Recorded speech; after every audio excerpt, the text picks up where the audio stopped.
कहा जाता है कि तकरीबन 17 लाख साल पहले इंसान पत्थरों और लकड़ी को रगड़कर आग जलाता था, जो कि काफी लंबा और मुश्किल अमल हुआ करता था। लेकिन बाद में ये काम बहुत आसान हो गया जब सन 577 में एक चाइनीज ने सल्फर माचिस इजाद की और 19वीं सदी के निस्फ में वो माचिस इजाद हुई जिसे हम आजकल इस्तेमाल करते हैं।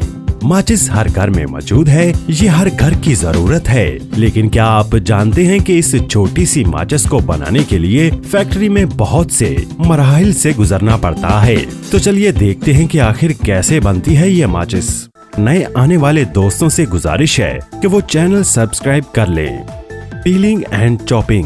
माचिस की तीलियों को बनाने के लिए सबसे पहले लकड़ी के बड़े बड़े टुकड़ों को एक मशीन की मदद से पतली पतली शीट्स में छील लिया जाता है। जी हाँ, इन शीट्स को काटकर माचिस की तीलियों को बनाया जाता है। लकड़ी की इन शीट्स को एक एम्प्लॉय तकरीबन 4-4 मीटर की लंबाई तक काटता चला जाता है। तकरीबन 50 शीट्स को तह दर तह रख दिया जाता है और लकड़ी के इन शीट्स को इस मशीन की मदद से तीलियों में काट लिया जाता है। देखें ये मशीन कितनी स्पीड से तीलियां काट रही है। माचिस बनाने के लिए मशीनों के साथ साथ बहुत से एम्प्लॉयज की भी जरूरत होती है। माचिस की तीलियों को बनाने के बाद इनको छानने का काम ये मशीन करती है ताकि लकड़ी के बहुत छोटे बेकार तिनकों को अलग किया जा सके, जिसके बाद इन तीलियों को पॉलिश किया जाता है ताकि इन तीलियों में किसी किस्म का कोई तिनका न रह जाए और तीलियों का इस्तेमाल करते वक्त उंगलियों को कोई नुकसान न पहुंचे। ये मशीन तीलियों को अच्छी तरह से पॉलिश कर देती है।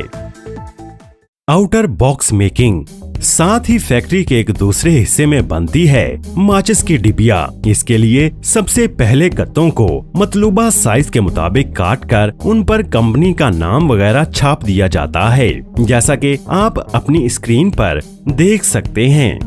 ये मशीन कितनी महारत से काम को अंजाम दे रही है। जिसके बाद छापी गई शीट्स पर लेमिनेशन किया जाता है ताकि माचिस को गीला हाथ लगाने पर ये खराब ना हो जाए। अगले मरहले में बारी आती है इन छापी गई शीट्स पर पाउडर्ड ग्लास और रेड फॉस्फोरस लगाने की। इसी केमिकल पर माचिस की तीली को रगड़ने पर तीली जल जाती है, जिसके बाद इन शीट्स को एक मशीन की मदद से माचिस की डिबिया के साइज के मुताबिक काट लिया जाता है। यहाँ इस मरहले में माचिस के बाहर वाले बॉक्स को बनाया जाता है। देखें ये मशीन कितनी स्पीड से माचिस के ऊपर वाले हिस्से को बना रही है। अब बारी आती है माचिस के अंदर वाले बॉक्स को बनाने की। सबसे पहले कटे हुए पेपर रोल को एक आयरन प्रेस की मदद से पेपर की नमी कम की जाती है, जिसके बाद पेपर को अगली मशीन से गुजारा जाता है। ये मशीन इतनी फास्ट होती है कि ये 1 घंटे में 55,000 माचिस के बॉक्स बना देती है। पेपर को काटना, मरोड़ना और बॉक्स बनाना ये सब कुछ ऑटोमेटिक मशीन खुद करती है। जिसके बाद बारी आती है तीलियों पर केमिकल लगाने की, जिसके लिए एक बहुत बड़े मिक्सर में पहले जिलेटिन कैप्सूल और पोटेशियम क्लोरेट को डाला जाता है। जिलेटिन का मकसद पोटेशियम क्लोरेट को तीली के सर पर चिपका कर रखना है। जिसके बाद मिक्सर में गर्म पानी डाला जाता है ताकि जिलेटिन और पोटेशियम क्लोरेट अच्छी तरह से मिक्स हो जाएं। बाद में इस मिक्सर में सिलिका के दाने डाले जाते हैं जो आग लगने पर कंट्रोल करते हैं कि कहीं किसी माचिस में अपने आप ही आग न लग जाए। फिर इस सारे मिक्सर को अच्छी तरह से मिक्स कर लिया जाता है और तकरीबन 40 मिनट बाद जब मिक्सर अच्छी तरह से मिक्स हो जाता है तब इस मिक्सर में लाल रंग डाला जाता है और कुछ ऐसे कंपाउंड्स भी डाले जाते हैं जो तीली को तेजी से जलाने का काम करते हैं। अगले मरहले में पहले से तैयार शुदा माचिस की तीलियों को एक मशीन में डाला जाता है ताकि इनको उस मिक्सर में डबोया जा सके। इस मशीन में तीलियां खुद ब खुद ही अटक जाती हैं। देखें ये नजारा कितना हैरान कुन है।